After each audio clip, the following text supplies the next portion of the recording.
Welcome in. 9:06, 81 degrees outside, Super Talk 99.7 WTN. Here we go. This is the first ever Chris Hand Show.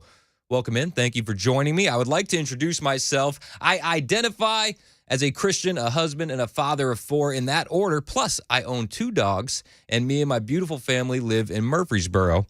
We've actually lived there for quite a while. Now, I could talk about Murfreesboro all day. I mean, we have so many wonderful friends and neighbors there, and even a church that we love as well. And as we go down the road of the Chris Hand Show, you're going to learn a lot more about that. But right now, I want to take a little time to tell you about this past weekend. This past weekend, I was in West Palm Beach, Florida, with my friends at Turning Point USA and Turning Point Action, my friends, my coworkers, and I had actually jumped on a plane right after they announced me as the new midday guy on Wednesday, and I almost didn't make it back here, but by the grace of God, I am here, and I'm so excited to be trusted with this show via Dan, and having the support of Matt and Brian.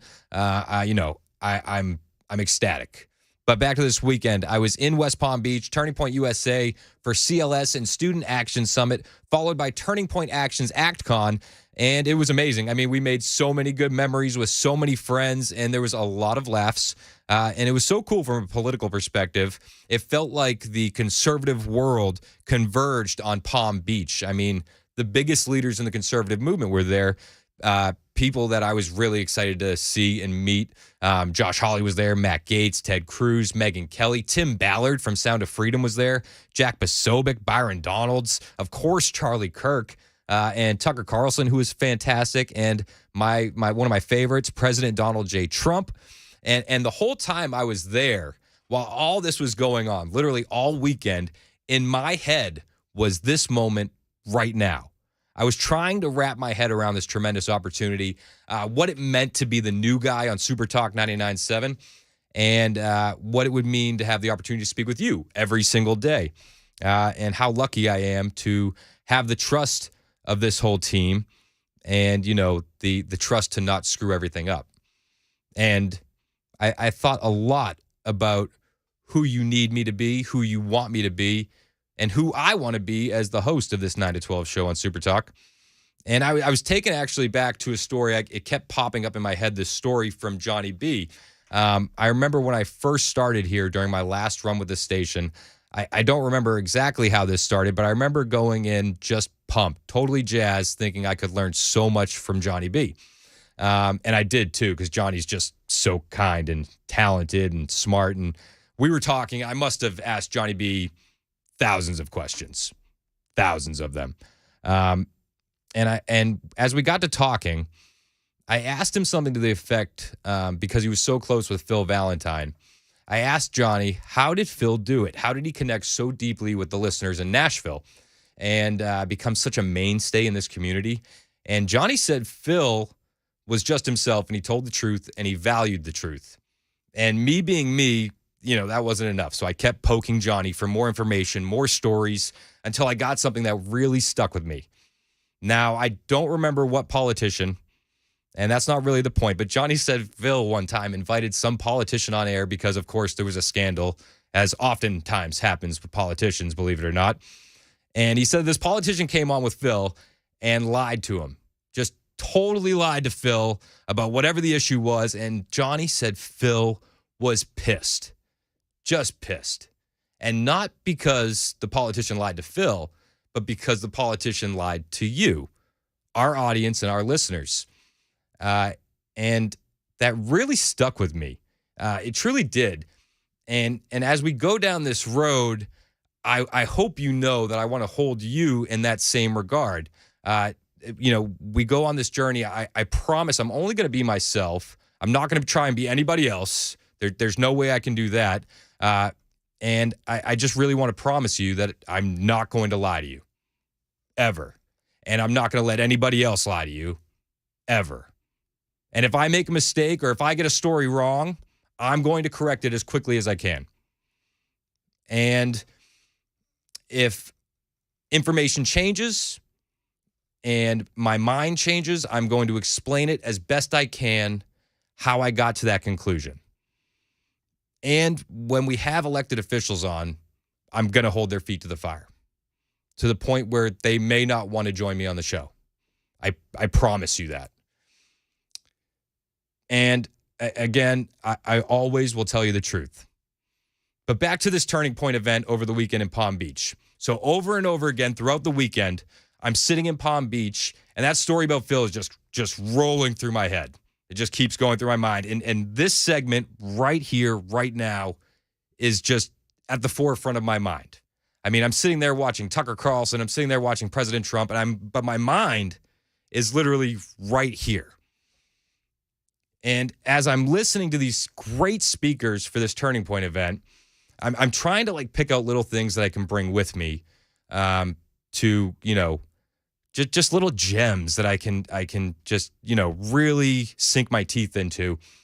And Charlie Kirk said something to me that I really gravitated towards, and I wanted to play for you. Hold your elected Republican leaders accountable. It's not enough just to win the election. You have to be a pesky mosquito in the ear of every rhino near you. You need to be saying, why'd you do that? Why are you sending cluster bombs to Ukraine? I'm going to primary you. Why are you doing this? Yes, emails, calls. Show up to their town halls and ask questions. If they represent you, go find them and say, why are you not representing our voters? For example, the Ukraine thing, 95% of you disagree with the involvement in Ukraine. Well, then maybe we should communicate that to our elected officials and say, if you continue this, we're going to primary you. Amen. We're going to remove you.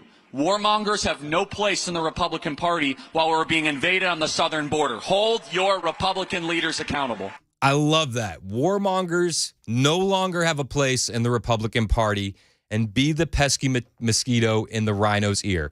And I will promise you that I can certainly be a pesky mosquito in their ear. Ask my wife. I am very good at being annoying, in a good way. But I have no problem calling these elected officials on their BS.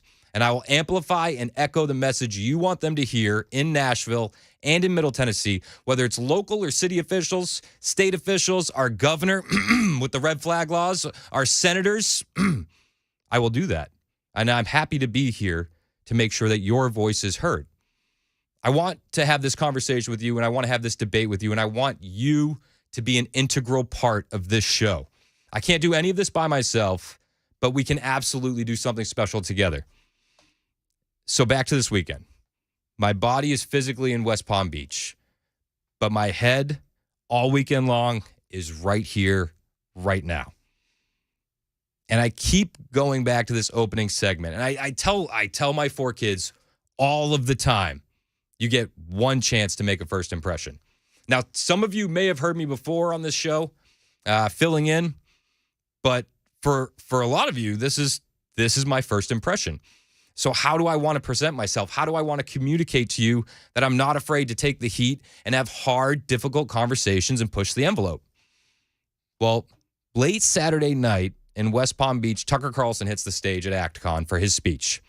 Now, I'd never met Tucker before. I'd never seen him speak in person. I only knew him from that 8 o'clock time slot on Fox, just like you. And I wish that I was as eloquent as this man. But here's what he said that just really, really resonated with me. No one is punished for lying. People are only punished for telling the truth. Did you catch that? He said, no one is punished for lying. People are only punished for telling the truth. And when he said that, it was so raw and so real. No one is punished for lying these days. People are only punished for telling the truth. You could literally wake up tomorrow, move to the Bahamas, start a fake cryptocurrency, defraud 1 million investors around the world of billions of dollars. I'm just saying you could do, and I'm not recommending it.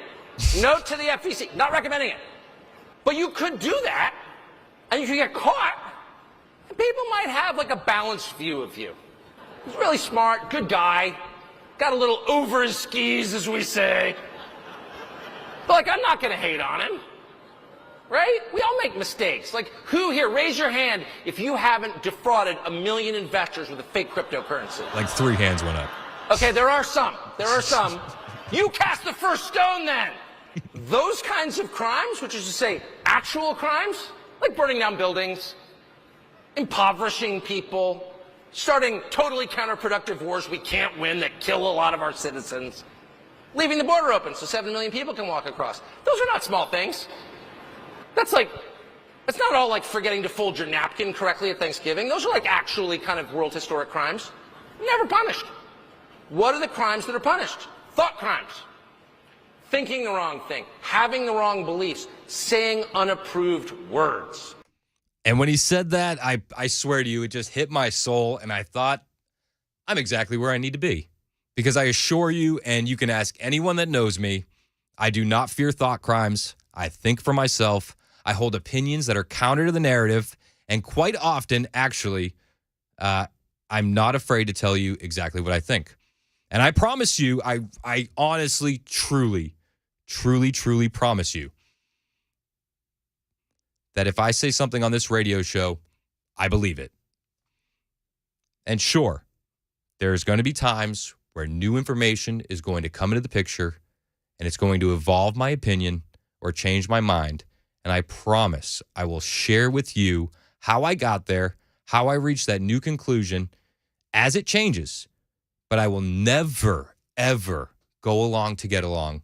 And I will never, ever take someone's word for it without my own research. So with that being said, we have an absolutely big show for you today. More recaps from over the weekend, audio from Tucker on stage at ActCon, my thoughts on Ukraine, Trump and DeSantis, the smear campaign continuing against Moms for Liberty, and more, including why you should not let your kids watch the X Games or the new Barbie movie. That's all today on Super Talk 99.7 WTN.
unhealthy air, risk of severe storms, and Russia's making food prices go higher. These stories and more at 9:30 on Super Talk 99.7 WTN. Thank you, Ken Weaver. I actually have a friend in Canada, and if you want me to give him a call and tell him to knock those fires off, I'll do it for you. Yeah, do that, man. All right. Let's do that. I'm going to get on that next break.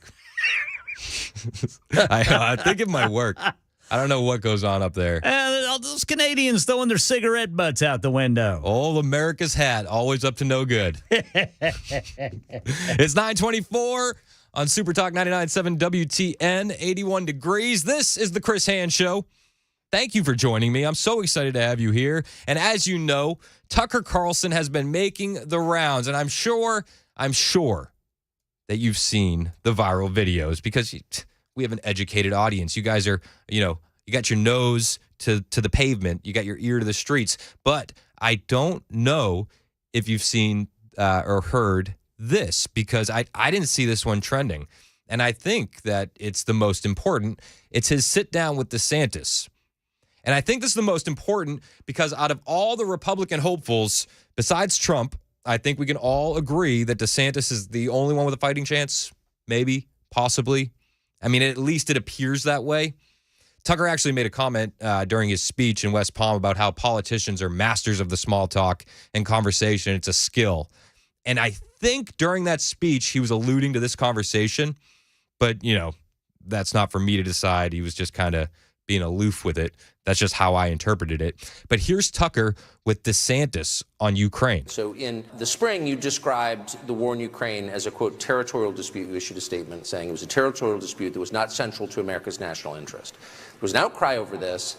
And then pretty soon after, you seemed to change your view and describe Putin as a war criminal and say that it was central to America's foreign policy. Why did you change, and where are you now? So the last part I did not say. I served in Iraq during the Iraq campaign in Fallujah. I was attached to U.S. Navy SEAL Team 1. And remember, it started on what WMD. Then we had al-Qaeda in Iraq. Then it was create a democracy. Then it was that. And so the lesson that I learned from there is if you're going to commit to do military, whether it's aid or whether it's troops, you need to have a concrete idea of what you're trying to achieve. And so from the time I got out of the sandbox and landed back in the United States 15 years ago until the present, I've always felt that. And so my critique of the D.C. foreign policy elite is that they are doing a blank check policy without telling us when we will have achieved our objective. And I believe that today, and I believe that then. Now. Okay, so he's off to a good start, right? I mean, I like his Iraq critiques. I like his blank check criticism. And I think he's correct, right? But he's only talking about the Washington elites. He's not talking about what he would really do. It did sound like he was about to get to it, though.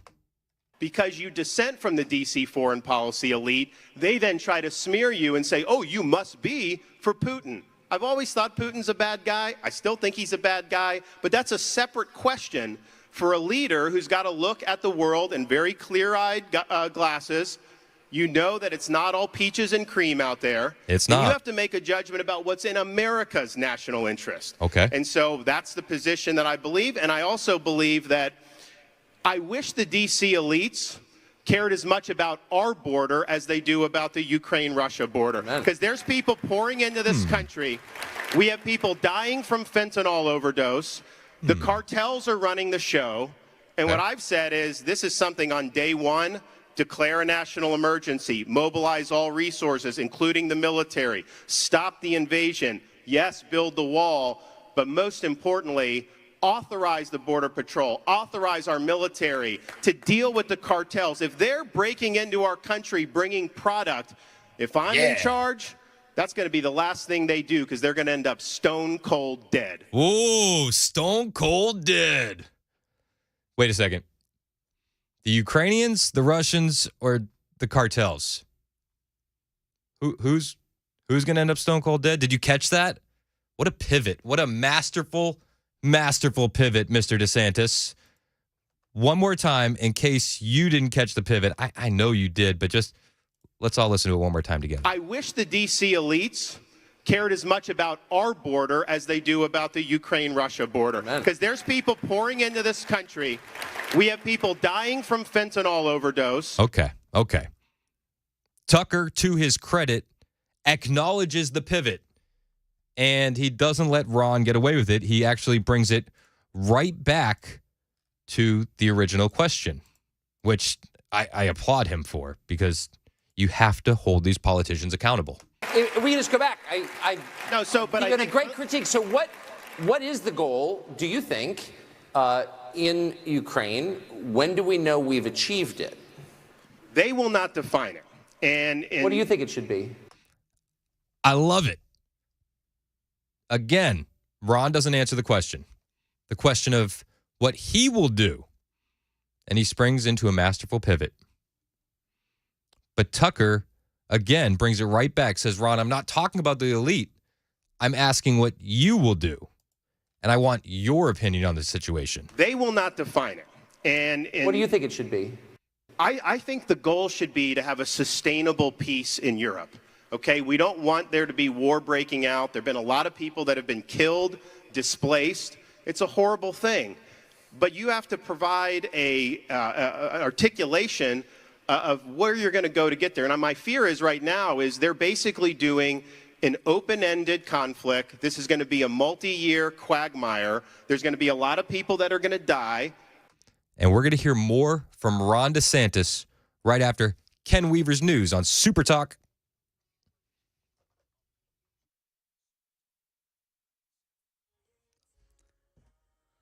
"9:30 on the dot this Monday morning. I'm Ken Weaver with your top stories. We have poor air quality. It's in the orange category, which means it's unhealthy for folks with chronic lung or heart problems. Might want to limit your time outdoors today. Full forecast in 2 minutes. Russia says it's canceling the Ukraine grain deal. That's pushing global food prices higher. Wheat prices going up 3.5% overnight.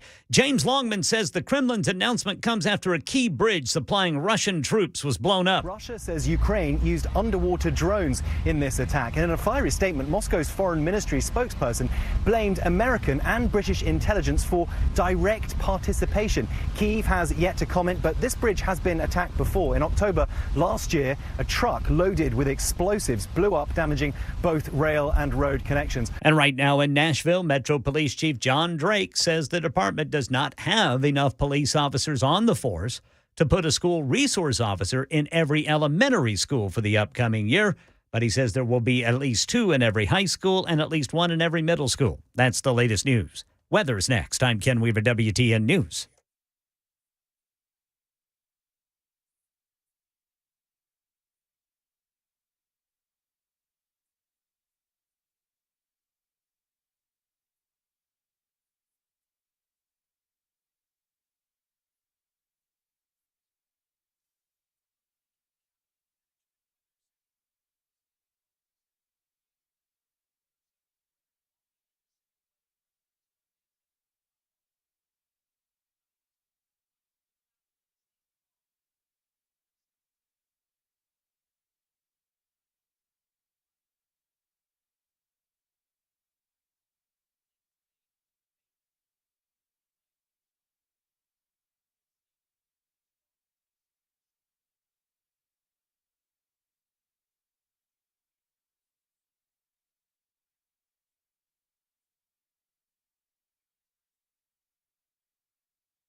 that's going to be the last thing they do. Because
$9:37, and you probably know what the temperature is because you got a fancy little thermometer in your car. This is Super Talk 99.7 WTN. My name is Chris Hand, and thank you for joining me on the Chris Hand Show. A minute ago, we were talking about Ron DeSantis sitting down with Tucker Carlson, we're gonna finish that conversation. When I saw Tucker speak over the weekend at Turning Point Actions ActCon 2023, he made a comment that politicians are masters of small talk. He also made a comment that politicians are sleazeballs and not to be trusted. But, besides that, he made a comment that they're masters of small talk and that it's a great skill. And, I'm pointing out in this Ron DeSantis, Tucker Carlson sit down, the same sit down where he just roasted Mike Pence. He actually had a pretty good conversation with Ron DeSantis, but Ron is a master of small talk. And you notice it when Tucker asks him about Ukraine and he does something like pivot into what he's going to do to the cartels. Give me some audio. thing they do, because they're going to end up stone cold dead. Yeah, cartel's going to end up stone cold dead, and that's his solution for Ukraine, I guess. Tucker, though, to his credit, didn't let Ron get away with that, and he called him out on it. I wish the D.C. elites cared as much about our border as they do about the Ukraine-Russia border. Because there's people pouring into this country. We have people dying from fentanyl overdose. And Tucker calls him back out. If we can just go back. No, so, but you got a great critique. So what is the goal, do you think, in Ukraine? When do we know we've achieved it? They will not define it. And what do you think it should be? Exactly, Ron. We're not talking about them. We're talking about you. And I love Tucker. He doesn't let politicians off the hook. They will not define it. And what do you think it should be? I think the goal should be to have a sustainable peace in Europe. Okay, we don't want there to be war breaking out. There have been a lot of people that have been killed, displaced. It's a horrible thing. But you have to provide an articulation of where you're going to go to get there. And my fear is right now is they're basically doing an open-ended conflict. This is going to be a multi-year quagmire. There's going to be a lot of people that are going to die. And there's not going to be much facts change on the ground. And the dispute at this point, or the war at this point, is not whether Ukraine's government is going to fall. Okay. They're fighting over territory on the far eastern part of the country between Russia and Ukraine. And that's kind of where this is at. So the question is, okay, how do you get that to where we can stop this? And also, from our national interest, this is humiliating for our country that we're running out of ammunition. They're now trying to mobilize troops, U.S. troops, to go to Europe when we have a major threat in the Indo-Pacific, the Chinese Communist Party, who they're basically given a free pass to. As president, I would prioritize the threats to our national security. The top threat to this country is China. Oh. The top threat to the country is China. That explains a lot about the Russia-Ukraine conflict. Again, Ron DeSantis, a master of the pivot. He seems to not really have an answer. I mean, he doesn't answer the question. the question of what he will do, and he springs into his pivot. And I mean, I agree with a lot of the talking points. I agree about artillery. I agree that China, is a threat, but that wasn't part of the question, right? I mean, other presidential frontrunners, at least frontrunners in my eyes, Trump or RFK, I don't think are scared to share their actual opinions. And I'm not saying I would agree with those opinions. I'm just saying that I don't think they would dodge it the same way I feel like Ron did right there. And maybe, just maybe, I don't know, possibly that's why Ron's campaign is floundering and he seems low energy. And, he's firing dozens of campaign staffers. Maybe, just maybe, he's surrounded with a lot of yes men and a lot of neocons. I don't know. I don't know who he's surrounded with. But if I was to bet, it sort of feels that way. It sort of feels like Diet Bush, low energy Jeb. He doesn't look like he's excited to be out there on the campaign trail. And, over the weekend at Turning Point Actions ActCon, Charlie Kirk was speaking to Megyn Kelly. And when DeSantis was brought up, well, the crowd in attendance kind of shared their thoughts on DeSantis. Well, I mean, I still think it's largely a two-man race. There's obviously other candidates besides Trump and DeSantis, but realistically, it's probably going to be one of those two. Trump, I'll tell you this. I think they like Trump, Megyn. I really think they You're like not alone. The vast majority of the Republican Party wants Trump. And over the weekend, I just want to point out that the entire conservative world converged on West Palm Beach. Anyone was there. And that crowd was so conservative, so young, couple MAGA grannies, but very, very young crowd. And something to point out, when Robert Kennedy was brought up, the crowd loses their mind. And they literally cheered, like excited cheering. And I like Robert Kennedy. And here's why. It's one of the same reasons I like Trump. It's because I think that they're authentically themselves. I don't have to agree with everything you say, but I like you a lot more if I think that you are saying what you think. Like, you feel like a more authentic person. You feel more trustworthy. And I can't say the same about DeSantis, at least from my point of view. I could be wrong. He could absolutely win me over. There's a lot of time between now and then. You know what I mean? But where we stand now, I don't know. And I'd also like to point out that Ron DeSantis was actually invited to ActCon. He could have come. Why didn't he? I don't know. It could be any reason. Maybe it was a scheduling conflict. I know I know he had events to do. I know personally that this was planned a long time ago. Maybe he didn't want to show up because he didn't want a viral video of a hostile crowd greeting him in his home state of Florida. I don't know. That would make my PR team second guess an event if I was the governor of Florida. At least I would hope that they would second guess that. I wouldn't want to go viral for the wrong reason if I was running for president, like Mike Pence. I mean, poor Mike Pence. I honestly just feel bad for him. Not really. A little tiny bit. But he's kind of doing it to himself. But, I think that even if he didn't want a viral video of a hostile crowd greeting him in his home state of Florida, and that's my opinion, I think it was a missed opportunity for DeSantis. I mean, show some grit. Come out and win some people over. I mean, you might get booed at first, but the crowd would have eventually heard him out.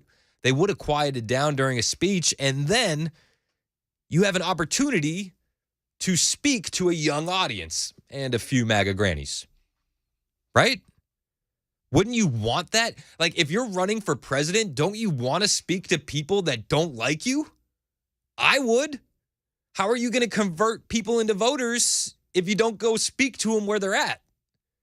It doesn't make sense. I don't know. I don't understand that game plan. I mean, even Asa Hutchinson, the former Arkansas governor that's quote unquote running for president, he had to know that he was going to get booed when he showed up. And he showed up and he tried to win people over anyway. I mean, to his credit. I am delighted to be here today to express my support for young people being engaged in the political arena and fighting for the conservative cause. It was cringy being there in person. I felt bad for him. Yikes. I don't think he knew any better, but he should know better than to run for president. I like politics, and I didn't know who the heck he was before he decided to run for president. But you commend the effort. I do, because the only way you're going to win people over is by going to where they are and meeting them where they're at. Like, that takes, grit. Like, that takes toughness to go in front of a hostile crowd. Like, you can't do that unless you're a little bit ballsy. You know what I mean? And the crowd was ruthless for Asa Hutchinson. And rightfully so. I mean, the guy thinks that child sex changes are gender-affirming care, and he belongs nowhere near the Republican Party. He's so out of touch, and he really should be nowhere near the Republican Party. Anybody that thinks child sex changes are gender-affirming care, like, bye-bye. We don't need you. We don't want you. See you later. But DeSantis, unwilling to go into possibly hostile territory in his own state? Possibly. I say possibly. Like, there's also the chance that he would have been received very, very well. I mean, they would have promoted him kindly. They would have set him up with some softball interviews and done all the media and the PR that they did with everybody else. Like, it's not like you're going into hostile territory and the event organizers are treating you bad.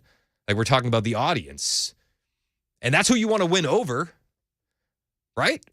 I don't understand that. Is that the toughness that we could expect or that we would want from our Republican leadership, our Republican nominee? If you can't go in front of a hostile crowd in front of your own state to try and win over voters, how are you going to go deal with heads of foreign states? How are you going to negotiate during wartime? Like, in a room full of 20-year-olds, you didn't want a video to go viral, so you didn't show up. Again, my opinion, how I interpreted the situation. That's not how anybody said it went down. That's just how I'm viewing it from my perspective. And DeSantis was unwilling in his own state. I don't know, man. From where I stand, I think the DeSantis campaign is over. I don't know. I mean, he could surprise everyone. There's a lot of time left between now and the election. But Megyn Kelly wasn't confident about his chances at all. I'll tell you this. A lot of people say, like, look back at 2015, Jeb Bush was in the lead. And I know, I was there. I remember all that. However, there's never been a candidate who's been 30 points up consistently going in, like, who lost it. There hasn't. So, unless Trump, withdraws, I don't see, I want somebody to show me how DeSantis can do it. How? How? I did not have agreeing with Megyn Kelly on my 2023 bingo card. I really didn't. But here we are, guys. It's 9:50 on Super Talk 99.7 WTN.